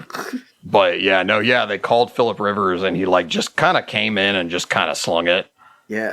And I mean, he hasn't played football in 4 years, has not, did this with a week's notice. So he very clearly had not been lifting or eating a super strict diet. Dude, he or had any the daddy of that weight, stuff. man. Yeah, he was just kind of doing the thing. And still played better than probably the bottom half. Oh yeah, the bottom third. That's an interesting experiment in some guys. Honestly, I bet Tom Brady could tag into an NFL game literally right now, and probably top 15 quarterback in the league. Probably. Maybe the Broncos should pick him up. I mean, Brady versus Maye. 48-year-old Tom Brady versus 23-year-old Drake. Wait, he's 48 now? Something like that. Damn. He was 45 when he retired, bro, and that was 3 years ago. 45. Wow. He was Steve DeBerg, except really good. Steve DeBerg. Steve DeBagel. But yeah, that was kind of a weirdo thing that happened this year, and it is sort of like Nathan Peterman. It's always interesting seeing examples in real time of what are the limits, what actually is replacement level. Yo, and then the guy that will never die, Jameis Winston. Yeah. He had a rushing touchdown, a passing touchdown and a receiving touchdown, and the Giants defense blew it. Blew one of the greatest games. And he was also just slinging it all over the place. I mean, he always does that. Was just throwing darts and hitting dudes. And yeah, I mean, that's always been him. He's just fearless and he just throws the ball downfield because he doesn't give a fuck. Yeah, it's going to get picked up. It's going to be a touchdown. Somebody's catching the ball on this play. I don't care. That ball is not hitting the ground. To this day, he is a fantasy football legend in my history of playing fantasy football, because I just picked a flyer on him and I rode him to the championship game, and then he wilted against you. So and I would have had a chance because the Colts special teams and defense gave me 20 points because they were playing the Panthers. Yep. No, I mean I mean, in fantasy, that's not a bad strategy at all, because they weight touchdowns a lot more heavily than picks. 30-30 game, man. Yep. The 30-30 season. Yo, my wife, man, having ending with -4 points with Jalen Hurts. He found a way to turn the ball over twice in one play. That was when she played me, right? I don't know. I think so. Maybe. But that was so funny. No, I think, -4 points for the game. I did win chip number 3 this year. And I texted the group chat just a gif of Teddy Bruschi going, "That's 3." Get you, man, because you had Chase Brown and Burrow stack. Get out of here. Haha. I would have won if you didn't have Chase Brown. I did go through a 1-2 in the first 2 rounds of Casey and then D. And Friend of the podcast, Casey. We have a lot of friends of the podcast. yes. That should be our Patreon, friends of the podcast. Yes. No, me and Casey had, I think, each fucked up and left a 0 in our lineup that week. And both had, like, dudes go off on the bench. And I think I won, but I beat her by, like, 3 points. It was super, super close. Oh, yeah, she was upset about that. Yeah. Like, more annoyed than anything. Is that the first time she ever made the playoffs? One of the first times? I think so. Like, not being in the... Well, I think not being in the bracket. Like, the winner's bracket. Yeah. But like, she was like, I think she had like the best. I think she had the best record in our league. She did. Yeah. She was like proud of her season, man. Hey, even she didn't make it like she kept at it. She kept at it all these years and got way better. She put effort. She said she put like the most effort into that, and she was like, she was really pleased about it. Yeah. So I'm proud of her. I tell you, sweetie. That's when you get addicted, is like when you like get a little taste of like, oh man, I'm actually pretty good at this. Oh, so it's a gotcha game. Kinda, yeah. or it's like, yeah, like, hey, I won my first bet and I get like, $200 in bonus bets. Cool. I mean, if you play for money, it is a very convoluted form of gambling. Mm-hmm. I would still argue it is a strategy game first and foremost. It is. And also, too, like the league that we play in, we don't play for money specifically because I don't want that as just a thing. I do love that. Although, side note, so the league I play in at work, I had like the lowest score in the league and a winning record at one point, like late in the season. Wow. And I missed the playoffs and got into the loser's bracket, and then I lost every game in the loser's bracket and ended up in last place, which is where I should have been. And I got a trophy that is a toilet that says third place on it. Oh, they gave you a trophy? Yep. Yo, you came got back, your own version of the Sacco. Yeah, I came back from Christmas break, and that was on my desk. And I was like, oh my God. Why am I just now hearing about this? I should have taken a picture. I think I did. Hold on. You got the Sacco. I'll send it to you guys later. Oh my God. Oh, you got to post it on the Discord. Yeah. You got the Sacco. Oh boy. Third place, that is genius. So good. Who made it? I want to know. Because that person's a genius, whoever came up with that. No, it's good. Wow.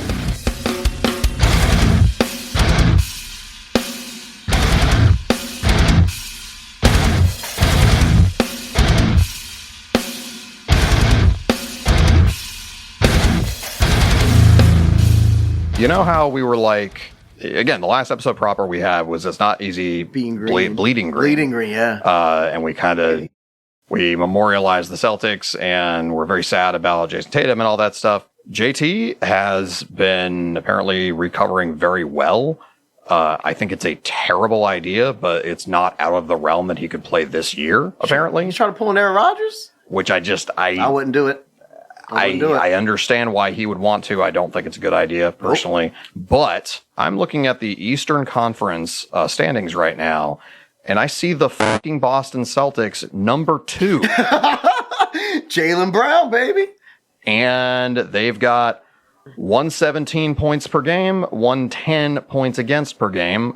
So we're looking at, obviously, the Thunder are by way, way far leaders with plus 12 per game. Although they have been struggling a little bit, including losing to the Hornets somehow. But the Celtics are second in the league with 6.9 plus minus per game. Wow. So they are better than anybody expected them to be this year. Also, how about the Detroit Pistons? The Pistons are 30-10. They finally, their rebuild finally mounted to something.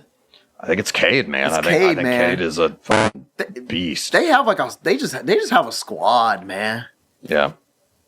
And I actually don't know that I know much about because same thing. I've not been in the mood for basketball this year. I haven't really watched much of basketball. I think it's been my football. I haven't really to you. Like I haven't really watched much of basketball. Cade Cunningham is averaging 25 points a game, 1.5 steals, 9.6 assists a game. Yep, playmaker. So he is. Yeah, he's rebounding. He is blocking shots. He is making 33% of his threes. That's not that great. Also, look at Duncan. Shooting 50%. Oh, Duncan Robinson's shooting 60% from the field. Oh no, I'm sorry. No, that is his effective field goal percentage. Hold on. Duncan Robinson though, like brought his career back, and also 44. That's right. Okay. But like, who's the second leading scorer for them? Jalen Duren.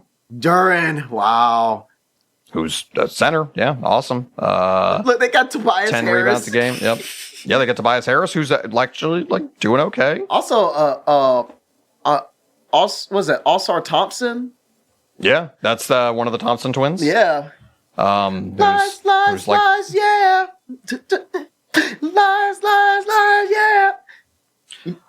You've heard the Thompson twins, right? No. Yeah, like an 80s group, I think. Maybe. Oh, yeah. Wow. That's what I was quoting. Yeah. The song, yeah. I'm not knowledgeable. That's like the only song I know. Like I know the chorus. But anyway, I just wanted to bring attention to that. Like I said, I've not followed super closely this year, but I was like genuinely shocked to see how well they've done. Joe Mazzulla, man. I mean, yeah, that's Joe, and that's plus the team turnover as well, man. That was a lot of like your playoffs. So Jaylen Brown is almost averaging 30 points a game. Yeah. 29.7. Derek White's got 18 points a game. So he's just a starter now. And look, Peyton Pritchard, yo. It's actually funny because like these dudes are not actually shooting threes that well, what looks like. Look, Anthony Simons. Yeah.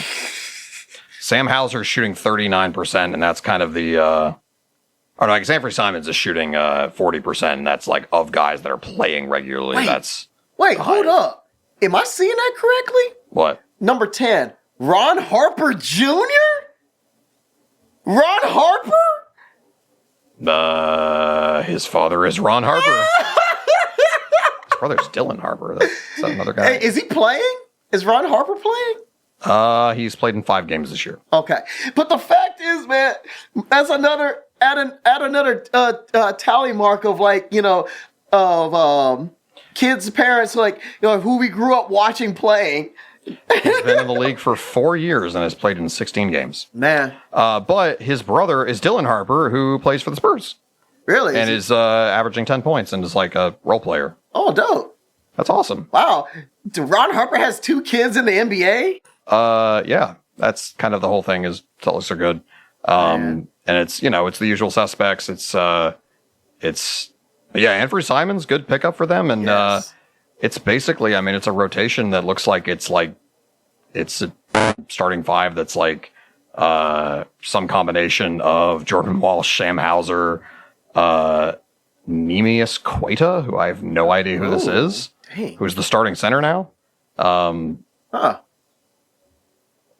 He is from Portugal. Damn. Huh. He is Nemias? Drafted by the Spurs. Do I just suck that bad that I didn't know he played in 62 games last year? And had what appears to be, where are the minutes? I think that is, minutes played per game. 13 minutes a game. So he was a role player last year, and now he's playing 24 minutes a game and is stepping up. 8 rebounds a game. That's awesome. So, same thing. Like, they're just taking the younger guys that they've been developing, like Pritchard, and are sending them out there. And, but what's wild is, the Celtics are, like, known for 5-out, space and pace type of offense. They're not shooting well from 3 this year. They're like league average. So the offense is coming from like Jaylen Brown, I guess, attacking the hoop. Where else could it possibly come from? That's many places as well. But hey, that's showing, like they can do other stuff. Yeah. They're not just a one-trick pony. So that's awesome. And I guess I need to like actually watch. Because And I mean, again, like, I think it's a bad idea, but like, and we're exactly halfway through the season. Wow, 41 games. I mean, if they make the playoffs like this, I mean, that's not, like, to me, that doesn't look like a team with like a shitload of depth, but like, The East is open, man. the East is open. And I mean, if some crazy shit happens and Tatum plays, that's not, I mean, it would be weird, but I just, dudes recovering from Achilles are usually, you know, charitably maybe 80% of like what they were the first year back. Like it's not a thing like an ACL where a lot of guys just immediately come back and pick up exactly where they left off. Like it's an injury that, like, you know, you kind of have to, like, I don't know, kind of like play your form into back into form or something. I don't know. Right. I don't think it's a good idea. Also, Ja Morant is, like, I think being shopped around. Yeah, he's not really that good anymore. Oh, I remember when you used to show me highlights of him dunking in his rookie year and stuff. That was like our favorite thing. Yeah, he's averaging Just those 19 highlights. points. He's shooting 20% from three this year. Oh, Jesus. he just wanted to be a gangster, man, and then his game just fell after that. Oh, poor guy, man. I know some decision making, like, it was not great on his part. Ooh, boy. I guess he's never been a great 3-point shooter, but like, yeah, not that good anymore. Jeez. It's a shame. What a shame. Well, I mean, I think also it's worth noting that, like, he's never played more than 67 games, and that was his rookie year. So it's kind of an argument that it might just be, even with all the other stuff, it might actually just be that, like, he's just injured a lot, and that's starting to take its toll on, like, his athleticism. And his game is predicated on athleticism. yeah. Ugh. So, Oh, I'm unfortunate. yeah, I'm a little sad, but that's okay. I mean, the Memphis, like that sort of, like, it's one of those, like, you know, what could have been kind of things, because that Memphis squad that was like him and Jaren Jackson Jr. and the other guy whose name I'm forgetting right now. Desmond Bain? Yeah, Desmond Bain. Like, good Lord. I mean, those guys, the three of those guys together were just, you know, that team was really good. Scottie Pippen Jr. plays for them. What's he averaging right now? I think he's been getting some solid minutes. Pippen Jr.? Yeah, Scottie Pippen Jr. 10 points a game? Yay! you Scottie Pippen. Oh, they must have got rid of Desmond Bain. Did I miss that? Oh, I think they traded. Yeah. Yeah, they traded him. Sorry, I misspoke there. Yeah. Playing for somebody else. No, he Oh plays my for the God, Magic now. I know this is a cliche for us to, like, finding funny nicknames on here. Jaren Jackson Jr. has two nicknames, are JJJ, Triple J, obviously, but also Block Panther, which is fucking incredible. Wow. Block Panther. Oh, that's good. I'm sorry I ruined your Black Panther party. I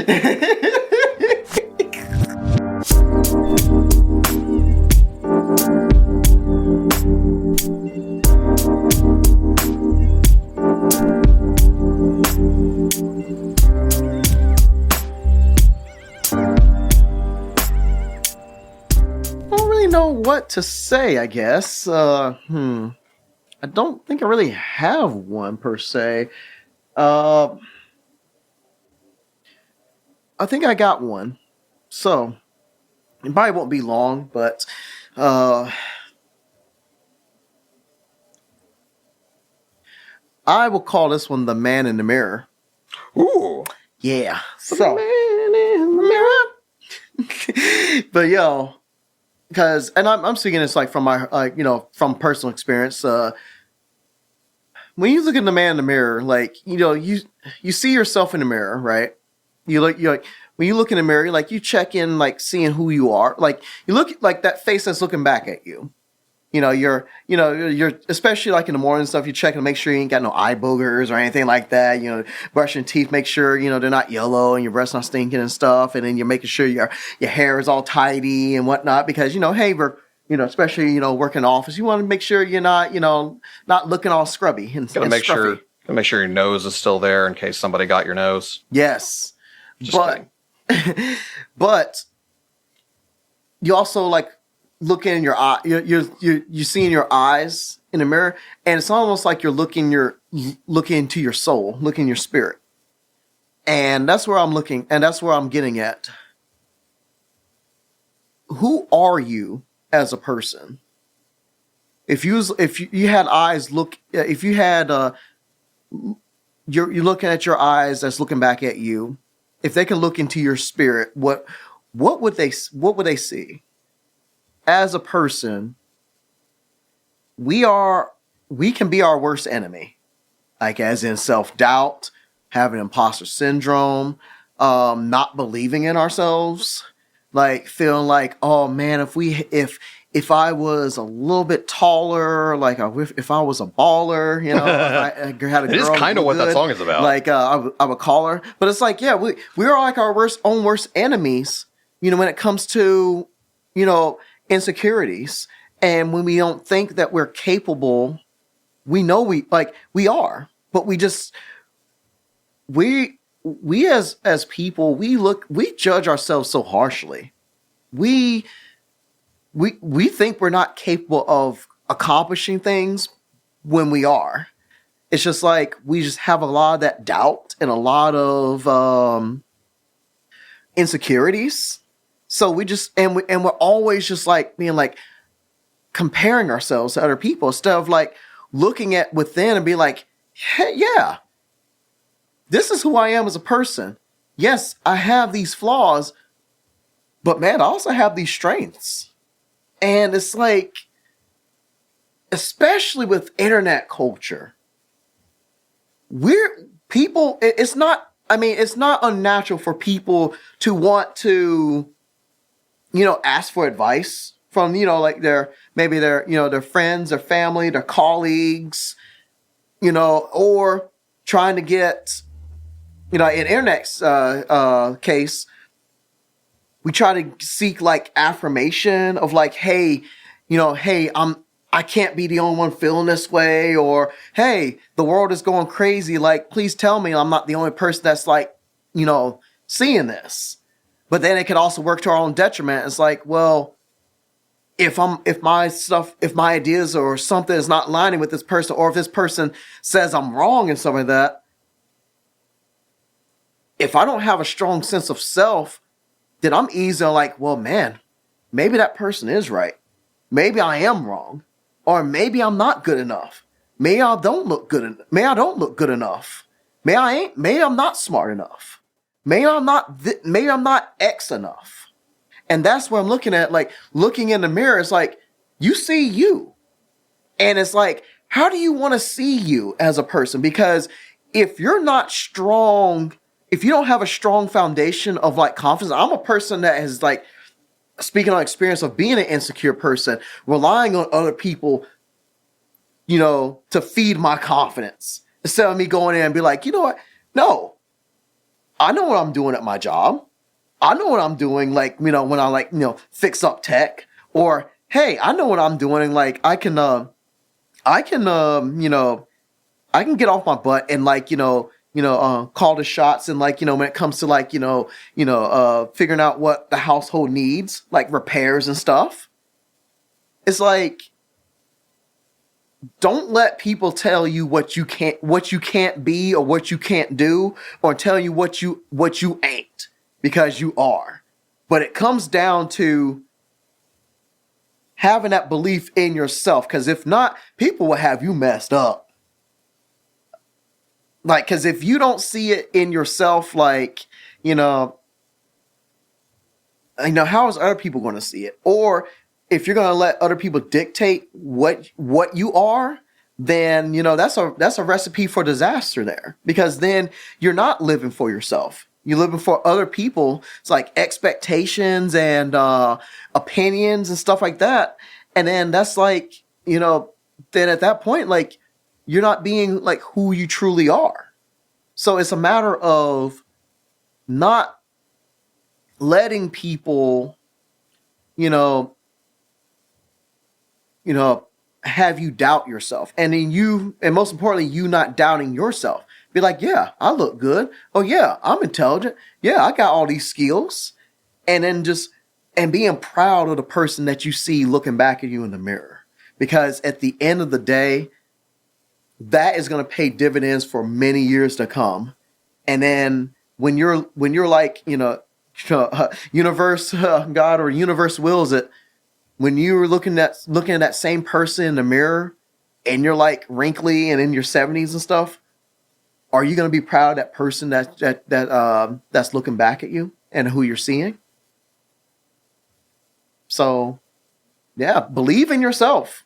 Believe in yourself. Dance to the beat of your own drum, because it's up to you of you having a good life and not letting other people dictate how you live yours.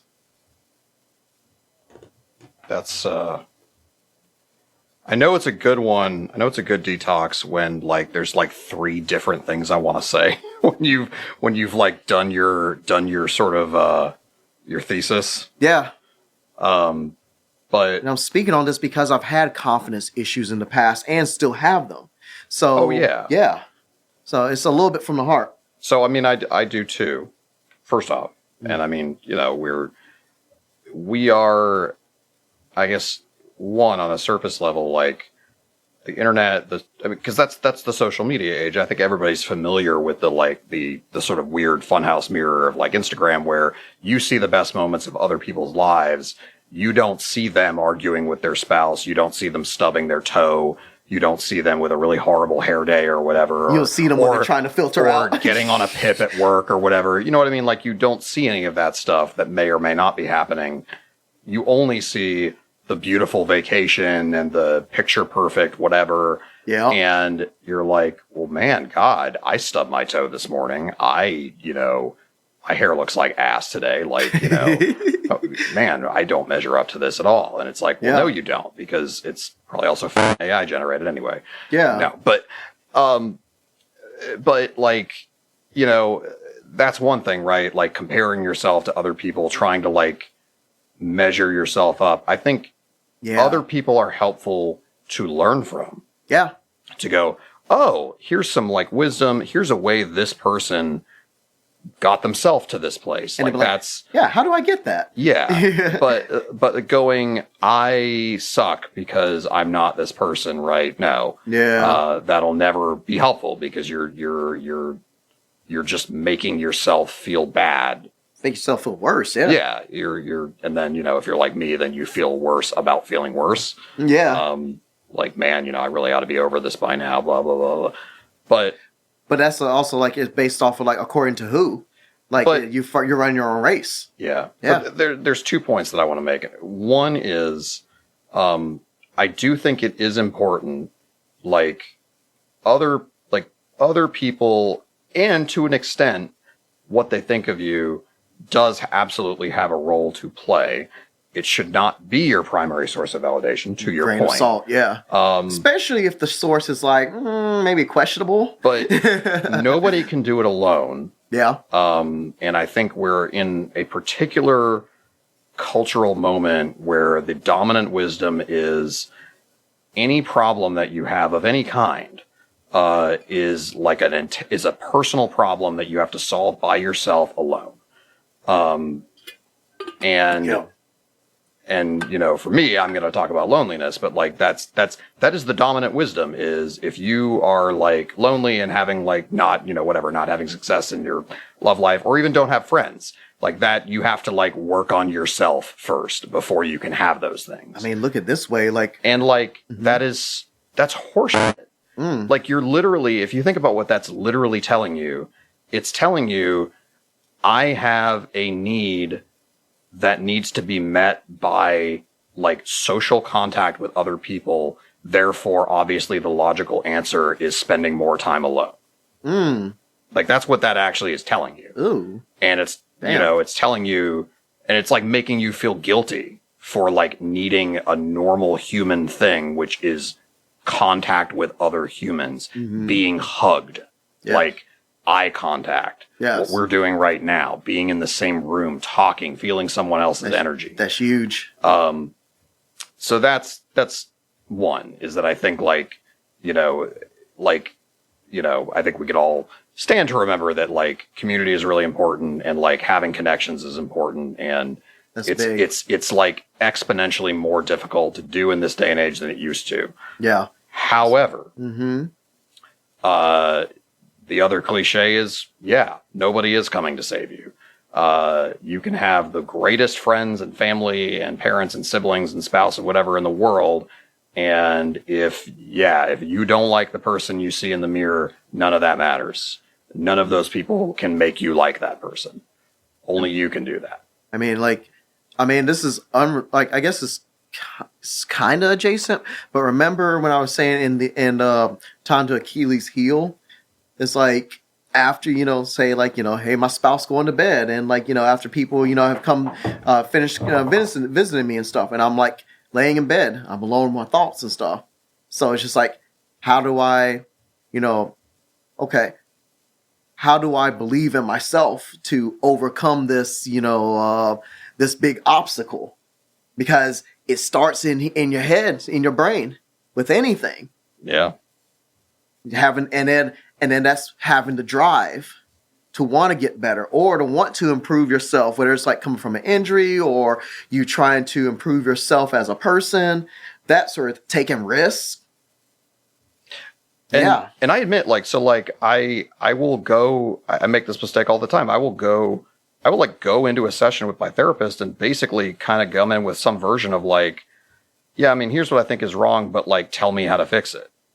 And like, no, that's not your therapist's job. Like, they can give you advice. They can help you understand yourself better. They're a GPS. But you've got to chart the course and do the work, man. And you do, do the work and do the anyway. Yes. No, the other point I want to make is like, within reason, you also get to define like what traits and things you value. Mm-hmm. Not everybody thinks that changing your oil is like an awesome, valuable skill. Right.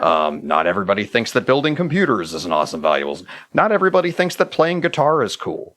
I honestly, I would say that our culture, like above all, pretty much all other things, values like money, and like, to me, money is a thing that like buys me time to be creative. Yeah. Like, it's a tool. Creativity is how I define my worth. There you go. I make stuff, I put it on, I show it to people, whatever, or I just make it just to make it, because I can't, like, it's like a byproduct of my existence. I can't not do it. Yeah.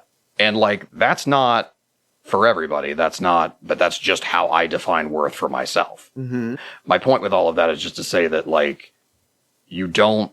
that's the other part of it, is you don't have to take other people's expectations and like internalize them and like, this is the person I gotta be. Yeah. You get to decide the person you gotta be. Mm-hmm. It doesn't mean, I'm the shit and everyone else is terrible. It's just like, that's you. Like, and really, like, a life lived is an act of love and a celebration of the person you are. Yeah. Right? That's right. That's all I wanted to say. Well said, man. But just love yourself, guys.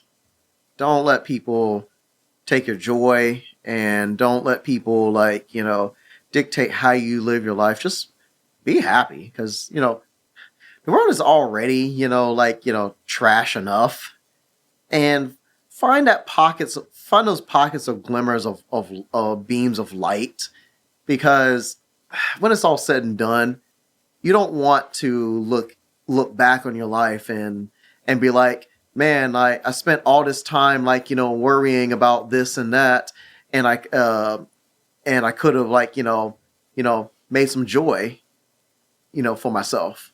So yeah. But yeah. I say this as a profoundly cynical, fatalistic person. That's a really easy way to be. It requires very little effort and very little skill to just literally buy short on every single stock you encounter forever. And And, sure. But like it takes real courage to like, to find the joy, to find the happiness, and then celebrate it, and don't let other people put your light out, harsh your vibe, dim your shine or whatever. Yuck your yum. Yeah. Yeah. That was a good one. I like that. Yeah. Solid. Love yourself, practice loving yourself. Yes. And believe in yourself. You gotta believe. There we go. That's it really is. Yeah. No, I mean, isn't that the whole capper I was looking for? Isn't that the whole plot of that game? Like, jokes aside, isn't that the whole plot of that game? Is that he like through hip hop has to like, discover what an awesome guy he is. I mean, like, yeah, he was like trying to press his girl, but like, look at it. He had to like, he had to like learn the art of self-defense, but like learn that within himself. Yeah. He had to learn how to, he applied himself to get his license, wrecked the car, but he got a job and paid bills. So he was a responsible adult. He learned a new skill by baking a cake. It's true. It looked rich. Yes. He learned how to persevere and not like, crap in his pants. And then he performed in front of like a big live crowd, and he believed in himself and like, overcome like, stage fright and stuff to impress not just the girl, but like impress himself. Yeah. Yes. He went through the gauntlet of like, self-discovery. So big ups to you, Parappa. Man. Yeah, I think he did the same in the second one too. So, yeah. In the famous wise words of Parappa the Rapper, you gotta believe. You gotta believe. Yes. Love it. For real.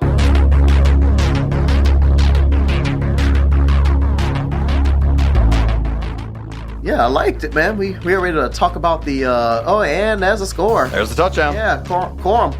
Nice. Solid. We were able to talk about the Patriots, and football is fun again, and I'm just glad to be able to kick it with you once again, and just love it, man. This is always a fun time. Always a fun time in the Dev Dome, and some. Oh, what are the programming notes? So we. I was gonna like shadow drop it, but I don't give a fuck. We did record. At long last, after teasing it for probably almost the entire history of the show, we did finally record the sports music episode. And it was a extravaganza. It will be probably multiple parts because of how long the recording was. But that's still in editing. That's probably going to take a while because it's just a lot of specialized editing because of just what it is that I'm not used to doing, so I kind of have to learn on the fly. Right. But that'll come out eventually. It's going to be super, super fun. We had a lot of fun, silly stuff that kind of surprised us. So look forward to that when it comes out. That was a blast to record. That guy looks like Aaron Rodgers. Who is that guy? They showed him once, and I can't. Also, it's like really dark, and I can't see his face at all. Whatever, I don't care. Yeah. Other things, we don't really do social media anymore, as has probably been established. But we do have an email address that is dvdcastpod@gmail.com. Word. Yep. That is. What is the email? dvdcastpod@gmail.com. dvdcastpod@gmail.com. Yes. gmail.com at dvdcastpod. Yes. No. You can go there and email us, and we're weird, so we'll probably talk to you. Although if you're the AI startup that emailed us, I'll probably just tell you to f*** off. I literally told that guy that it was the stupidest idea I've ever heard. And it made a bot short circuit. Yeah, I mean, I'm sure that was automated, but they never emailed us again after that. So like something in that email signaled to them, do not email us again, which is a lot better than just blocking them. Yeah. Block Panther. And we got that going. I'm sure we'll do more of these as time goes on. We are entering, this is probably episode 34, which is the Big Poppy episode. Ooh, love it. I still do music. I still stream on Twitch. I don't know. You know where to find me. The Devin. The Devinator. And I can't think of anything else. Go listen to some old episodes, by the way. Those are all still up. They still exist. They're all out there on the freaking iTunes and YouTube machine and all that crap. Yes. And I listen to them every now and then, and I still think they're really funny. So, you know, have some fun reliving some memories with us. Oh, speaking of reliving some memories, like, I'm doing this little plug here. My wife and I have been like, I've been showing her like classic SpongeBob because she didn't see them when they like first came out and stuff. Like she didn't grow up with SpongeBob like that. So, you know, those episodes are really funny. So like people, like, you know, if you know about SpongeBob, if you like SpongeBob, do yourself a favor and rewatch those episodes. I mean, you can like, you know, they're on Paramount Plus. Like apparently also on the, you know, what else are they on? They're also on Amazon Prime Video. You know, for better and for worse. But for those who have never seen SpongeBob, give it a chance. And but yeah, it's just nice fun, man. It's just funny, and just you know. The world is gloomy and stuff like that. Do yourself a favor and give yourself some laughs, man. Actually, you know what? I could use the laugh. Do yourself honestly. a favor, especially the tea at the Tree Dome, the Krusty Krab pizza, pickles, culture shock. I mean, you can't go wrong, man. Do the simple things. Do the simple things that give you joy, because you know. Your inner spirit will thank you later. Yes. I think that's it. I forget every fucking time. Hey, I wish I could just hug you all, but I'm not gonna. But someday he will. Also, R.I.P. Lane Staley. We did not deserve you. He was the one who said that. Oh, wow. And yeah, thank you all so much, and have a wonderful day. Take care of yourself. Peace.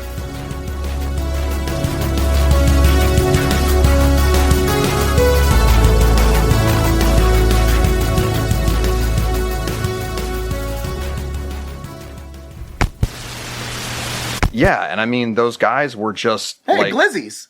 Jeez. Had to say it. Glitzies? Oh, Do you think they'll rebrand the Academy Awards to the Glitzies? maybe. I don't know. Anyway. Oh, is that? Oh man, is that Higby? Damn. It was Higby. Tyler Higby. Yeah. Sponge Jeff. That's the knockoff. That's SpongeBob at Home. Sponge Jeff. Is that just like? Is that like or it's a SpongeBob, you know, branded, you know, GIF, you know, peanut butter. Ugh. Hey, choosy moms choose you. Holy fuck, cut that. Jesus Christ. Oh, I got about 10 minutes of cut here. oh man. With the recognition that nobody wants to hear about other people's fantasy leagues, tell me your fantasy. Jesus. Man, will you be my hero? Kate Upton. I forgot about those ads. Was it Clash of Clans or something? Yeah. No, it was Empires or something. Yeah, no, it was mobile game. Mobile game. I don't think it exists anymore now. But anyway, yeah, the Boutte Catch was just incredible. The Boutte Catch. Woo! Oh my god, it's like the butt fumble, but it's the Boutte Catch. No.